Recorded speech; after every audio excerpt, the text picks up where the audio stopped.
Hey folks, it's Chris with the Human Project. I'm really excited for this episode because we're going to talk about one of my favorite things, improv. Da-da-da-da-da-da. What does improv have to do with how we approach life? That we're making up things on the spot, that we're trying new things and learning, and sometimes failing as we go. So listen for the correlations to life in this episode and let us know what you think.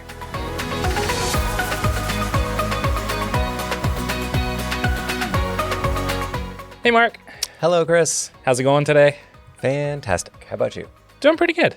Awesome. Pretty good. I'm excited for, we're recording this. It's now the new year. It is, yeah. 2024. Ooh. So for those of us that ever write checks, normally it's about June that I actually get the date right, the year right. So I've got a ways to go. I was actually at the bank yesterday. Oh, I'm yeah. about to sign something. You're like, 2024. I bet you've been saying that know. all day. Yeah. That's funny. We had an interesting experience this weekend. Yes, we did. Yes, we did. So for our business-focused business, Yeah, because we have the Human Project, we have EMI, and then we also have Unstuck. right. So for Unstuck, which is focused on businesses, corporations, etc., we had our Christmas party, Yeah. which was you, me, and Derek, and our wonderful spouses. Yeah, a lot of fun. And you had no idea what was coming. Did not. My best guess was skydiving Skydiving. in pajamas, which turned out not to be the case, which I was actually grateful for. Yeah, I wanted it to be a surprise. So I gave you guys some directions about like clothing because everybody wants to know like, what do I wear to And you said Christmas clothed, party? which is good. I did say clothed. And make sure you bring, or like comfy, but nice enough to like take pictures in. Uh-huh. And Derek, of course, showed up in a Steelers hoodie. Yeah, I did not follow directions. Notice we didn't take Didn't take any pictures. didn't take a picture. But y'all were trying to guess what it was. Yeah. And so you had guessed skydiving, Yes. axe throwing. Axe throwing, escape room. I think we're all leading contenders. Bowling, which was just, we knew that wasn't going to happen. Like we knew that we were going to skydive, but Yeah. just Yeah. for fun. Yeah, I gave the instructions and Christine responded. And Christine, your wife, responded. She's like, all right, skydiving in pajamas. I'm like, yes, that's obviously the only logical We've conclusion. narrowed it down. So what we ended up doing was an improv night. Yes. So I have a love for improv, and I've brought it up a couple times on the podcast because throughout my entire life, like ever since I was in third grade, I did this thing called Odyssey of the Mind. It's now been rebranded to Destination Imagination. Hmm. And it was something where we'd put on a play or like a little skit, like a 10-minute skit. And we did these challenges and we were graded and we got to do some things. It was with the school I was with at the time. And it was a lot of fun. It really helped sharpen skills and help us think on our feet. And it was, just really enjoyable. And then a couple years ago, when Victoria and I started our retail business, we did it just to help think through how do we deal with customer interactions, things like that. Okay. It was really valuable. So Yeah. Improv Cincinnati is who we did it with. Not sponsored in this post, but Yeah. that would have been a good idea. It would have been great. One of the things I like most about improv is it has to do with the imposter syndrome and it has to do with experimentation. Because once you get over the fact, as we talked about the imposter syndrome, everybody's faking it.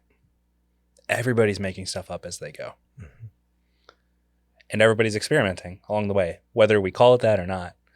So I'm curious for your take. What did you notice or what patterns or themes or lessons stuck out to you as we did improv? And then we can probably walk through like what we actually did. Yeah, the pieces, parts of it. Yeah. I think the thing that struck me most, because I had taken an improv class before a few years ago. Wait, what? I know, right? I didn't know this. Yes, yeah. It was with the company that we were working for, and Oh, they okay, took the that's right. leadership actually to, I think it might have been the same group, but anyway, we went someplace because there were about 20 or 30 of us and did many of the same things, but I don't remember this part that I'm about to say, and it really struck me this time, that a lot of improv is going with what's happening.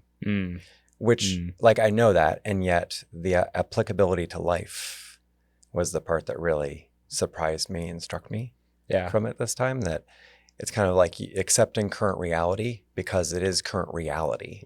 It's the transparency of what really is happening. And instead of fighting that is reality, going with it, I think is a really, like, to me, that principle is something that I've been digesting for the past few years. Even if the reality isn't what I want, it is still reality. Yeah. And so if I choose to fight it, that's unhelpful. Recognizing it and then finding what to do with it is more helpful. And that was just surprising to me. That just hit me right upside the head. Yeah. Yeah, that's a very clear and articulate way of saying it, because I think most of the time we tend to plan for options for reality and scenario plan. I know I do scenario planning a ton, and there's part of that that's really helpful. Oh, yeah. Sure. I think something that's stuck out to me, especially the last couple of years, is learning how much of joy, hey, bringing all kinds of themes into this, how much of joy comes from just being present in the moment and acknowledging reality there.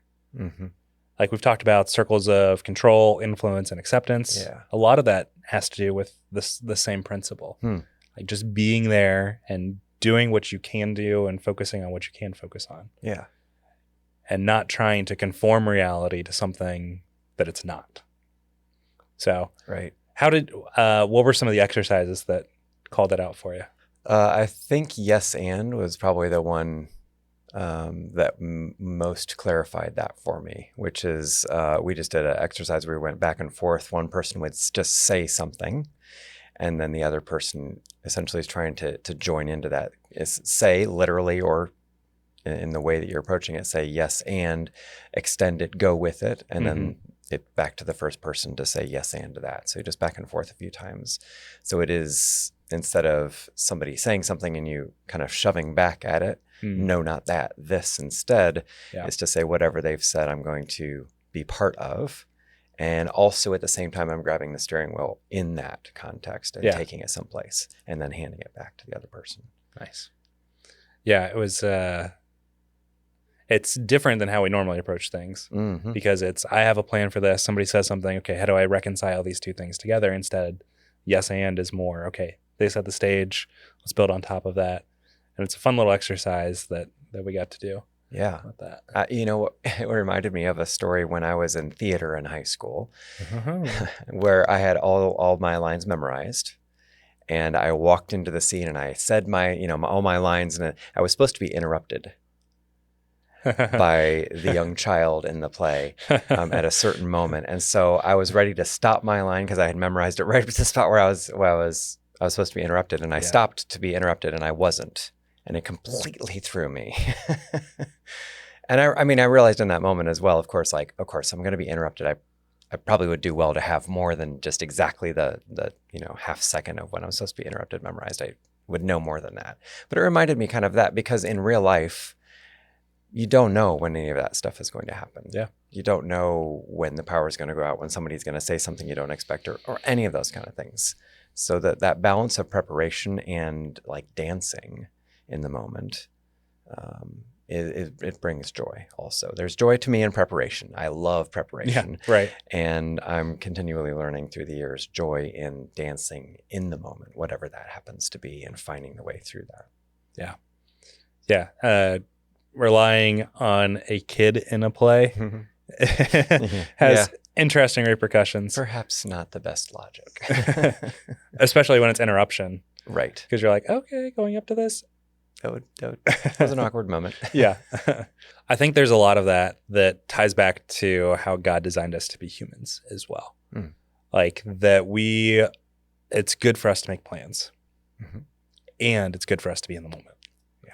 And we've talked this continuum of responsibility and dependence, and bringing up all kinds of themes of what we've talked about. Weave it all together. Yeah. Yeah. The art, I think, is knowing what's the right moment to do which. Do I approach this more of I need to accept the current reality, or do I approach this as I need to look and see and what plans or actions do I need to take going forward? And I think that's a lot of the beauty that improv has, is it helps us be our truest version of ourselves. Like it's not calling out of what's the mask I'm wearing, or what's the acting that I'm doing, even though it really is like when you talk about like stage improv or improv theater, which is what the group did that came and worked with us. It's you're acting, but you're acting out of an abundance of yourself. And I think as believers, we can take that even a step further. You probably heard the coffee analogy. That doesn't ring a bell. Okay. Let's do it. I don't know if it's called the coffee analogy, so that's probably why. But there was, I don't remember where I first heard this at. I'd like to give credit to the person, but I think it was something like a professor like had a cup of coffee and started shaking it. And so coffee spills. And she asks the class, like, why did the coffee spill? The students were like, well, you shook it, so coffee spilled. She's like, no, that's not the primary reason why the coffee spilled. Coffee spilled because there was coffee in it. So what you shake and what comes out is a result of what's inside you. Okay. She tried to apply the principle, I think it was psychology or something like that, tried to apply the principle of like, if something rattles you or shakes you, it's because of what's inside you. And I think improv is like that in a more positive sense, because it reveals like where your brain is at, or what's going on inside of you, or what you're thinking, or how you make connections in your brain between what's going on now. And so I think as believers, what we're called into is that the things that we respond to, the reality that's around us, should be how is God pouring out of us in those moments. Yeah. That would be ideal. Almost like the habitual response. If I take it to habits, another one of your favorite topics, our response kind of naturally, we would want that to grow into one that is bringing God into the situation, inviting him in. Like, and I think of, let's say there's somebody who we're trying to help them see who Jesus is, right? We're trying to witness to them. That we can try and script that out. But again, to a certain point, that's a dance with that person. And with God involved as well, obviously, that we need to be able to react to and respond to what's really going on in that situation to do that well. Yeah, I think, you could apply so many circumstances and situations to that. I think even just in an everyday conversation, like go out to lunch with somebody, you start talking with them. What's going to come out of you and what's going to be part of that conversation? You can't script that. You can't plan that. So improv is a way of like knowing what is actually happening. And there's a lot of correlations with improv with listening. Yes. And big time. It's just being with the person, which we've talked about connection ad nauseum here. And it's probably because it's one of our favorite themes, but it's being with the person and seeing and feeding off of their energy, what's going on with them. Yeah. You cannot improv with somebody else if you are not listening to them deeply to understand what's going on with them and what they're bringing to it. Because if you want to say yes and, you have to know what they're saying to end it. Right. Yeah. Right. So an example of this, like in the improv theater type thing, and then I think it'd be good for us to talk through like a couple examples or exercises what we did just for fun.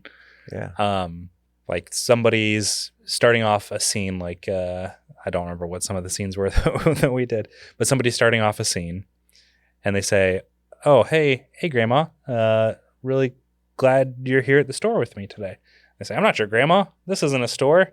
Like that's completely like awkward vibe, That's kills like, the scene. No. Yeah. Because you come into it with a plan of what's already going on and that doesn't fit your mold. And so being with is literally just listening and building off of what somebody else is saying.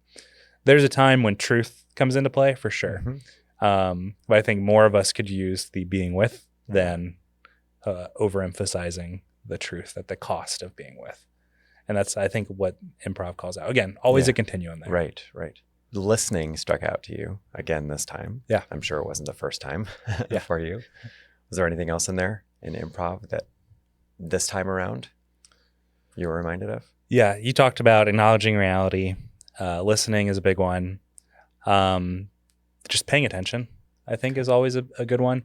There was an exercise that we did. Anybody that's done a basic improv class or anything like that, there's this thing called zip, zap, zop. Yes.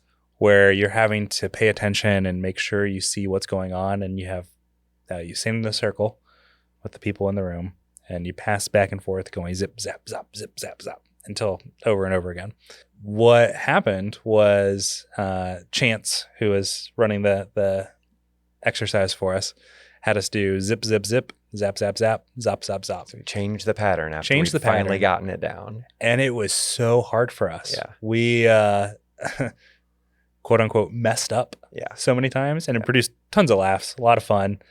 But man, it was so hard to pay attention because something we talk about in our classes a lot is that we talk at a pace of about 120 words per minute, but our brains can process over 1,000 words per minute. Yeah.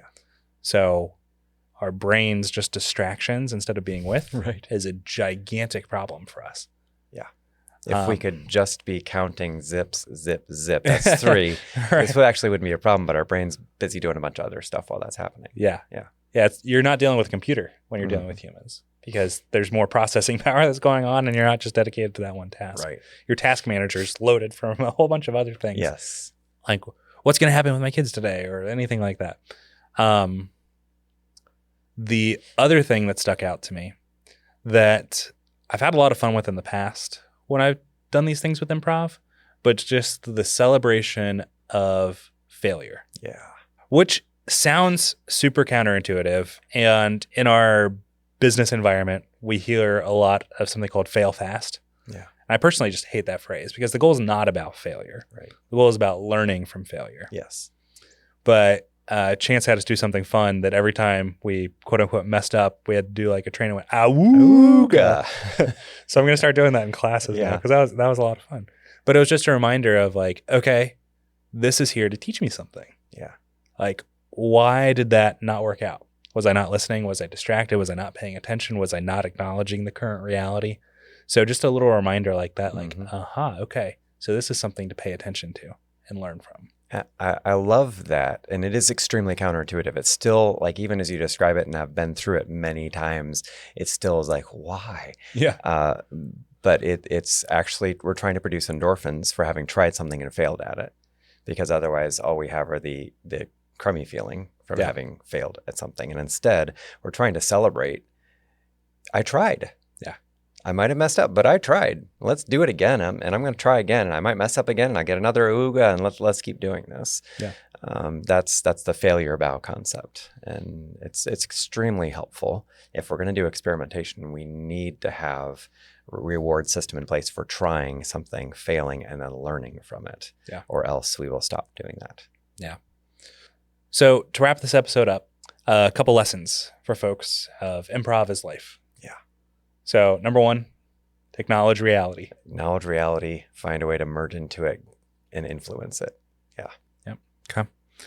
Number 2, be with. Mm-hmm. That's the listening. That's connecting with the other person. Yeah. Yeah. Subset of that is paying attention to what's actually going on. Noticing. Removing distraction. Yeah. Yeah. Focusing on what's actually happening in the scene. What's happening in the scene of your life. Yeah. And then number 4, embrace failure for learning purposes. Celebrate learning. Yeah. So yeah, lots of stuff to apply from improv. Right. If you want to check it out, Improv Cincinnati is who we did it with. Great group, a lot of fun. Yeah. Not sponsored. We do not get any money from that. They did a really great job. It was a lot of fun. If that sounds interesting to you or you want us to explore other topics like this, email us at info@humanproject.us. We'd love to hear more topics that you'd be interested in and help bridge some connections for you and how God designed us to be human. So thanks for listening today.